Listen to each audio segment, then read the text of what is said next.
Yes indeed, bebakulu abo gubamuyita Kayaazi n'omukulu gubayita Dauson. Dauson nga producer muyimbi akadde kano yasobodde okuba ate nga abalina ekipya ekyazze mwaka 2022 abadde bamanyidde side z'erwanyi abakulu bano producer gubayita Dauson n'omukulu gubayita Kayaazi Maximain bonna basitudde kati akadde kano bali mu White House Music. Eyo studio omukulu gubayita OS Suna akadde kano awangalira Bungereza egye yadda kati omukulu gubayita Dauson yakwasaganya studio eyo yalimu akadde kano gobanga oli muyimbi wadde ne project yonna Dauson ogera kuba tenga omusanga side ze Makindye ku kalenda awo wali studio bayita White House Music ogera kuba tenga obasanga omuwandikire ennyimba Kayaazi bonna era nga omukulu Dauson uno mufunyeko nga atubulira basobodde okuba tenga bakyusiza mu mwaka mupya nkola mpya tachi mpya ulira yo amanya ne dobozi wa Mr. Dauson magically kiri kiriwo muganda wange abanike olikiriya emirimu webale gikwasaganya webalire eddala gyonna gy'otuusako engalo tetusiima mwana muganda wange kati essaawa eno nalinnya ndi ku luwanvu kuba ebintu byonna nga babimanyi Masaka tubalina okuba nga tweyongerayo mu maaso sobole okubunyisa enjiri y'ebitone ey'omuziki. Essaawa eno nkolera ku studio gye bayita White House Music. Yaman nkolera ku studio gye bayita White House Music eri awo Makindye ku kalenda gwe kabyetuke Makindye awo ku kalenda gwobuuza gye bayita White House Music obeera ogifuna kwetuli buli wamu ku bitimbagano byonna kwetuli era nkubiriza abaana ab'e Masaka mwenna sinti olw'okuba navuddeyo Masaka ntemugenda kuddamu kunfuna nze bw'otuuka ku kibuga ng'onkoonako oba n'essaawa eno osobola okunkubira essimu mba nsobola okukulagirira ate tulinawo offer bonna abaana abamanyi okuyimba abaagala bali bayimbyeko mwenna mwandibadde mujja ne tubanga ensonga eno tugiggusa tugikwasaganya ye mukulu oyo gwe bayita Dauson Magic gwe mbadde mmanyidde side z'erwanyi yaliko mu studio bagita Inspire Records yali awo ku Muto Complex yaliko mu studio ya Double P eya Mr. Spelling eneko Oasis gyabaddeko ey'erwanyi Dauson agamba ebipya bino bikyajja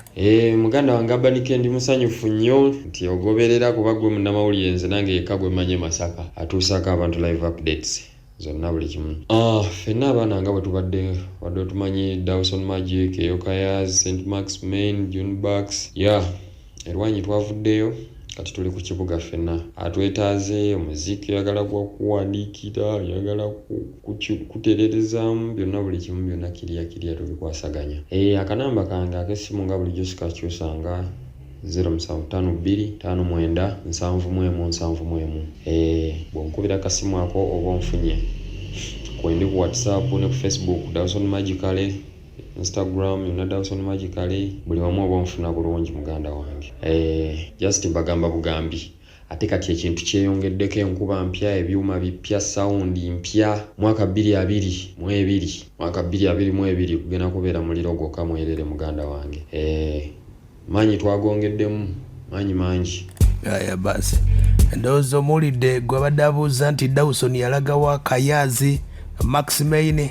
omuwandiisi w'ennyimba Kayaazi naye yeeyolekedde ali ku White House Music gy'ogenda omusanga e Makindye. Neeyanziza nnyo abanike okumpa omukisa guno okuyitako ku mpewo za Sentinel FM amannya gange nze eyo Kayaazi. Ebbanga ddene lye tumaze nga tukolera e Masaka tuyise mu studio nnyingi nnyo abaludde naffe ekyo mukimanyi kuva ku Inspire Double P uyo ku Oasis abasinga jadde gye bamanyi ng'erwanyi kati ntwala omukisa guno bategeeza abakasitoma baffe bonna mikwano gyaffe nti e Masaka tetukyakolerayo era erwanyi tetukyaliyo totunoonyezaayo so wenna abatwetaaze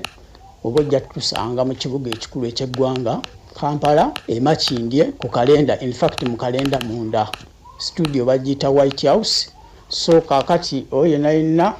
eyetaaze okubanga akola naffe emirimu ekyo kyekifo ekituufu walina okutusanga eyo Kayaazi Dauson Magic St. Maximain ffenna era nga bwe tubadde gye tuli era yenna atwetaaze gye tuli so njala kutwala omukisa guno okwebaza baklayantisi baffe era n'emikwano gyaffe ababadde naffe ebbanga eddene nnyo nno ddala ligenda myaka 6 n'omusobo kuva we twatandikira so e Masaka wajja kusigala nga waka naye ew'okkolera we wakyuseemu mbagaliza olunaku olulungi yensonga bwetambudde ndowooza owulidde enamba ya Kayaazi enamba ya Dauson eri 0752 gweyagala okuba ate nga omufunako Dauson ali ku 0752 5971 0752599777 ate omukulu Kayaazi muwandiisi wa nnyimba ono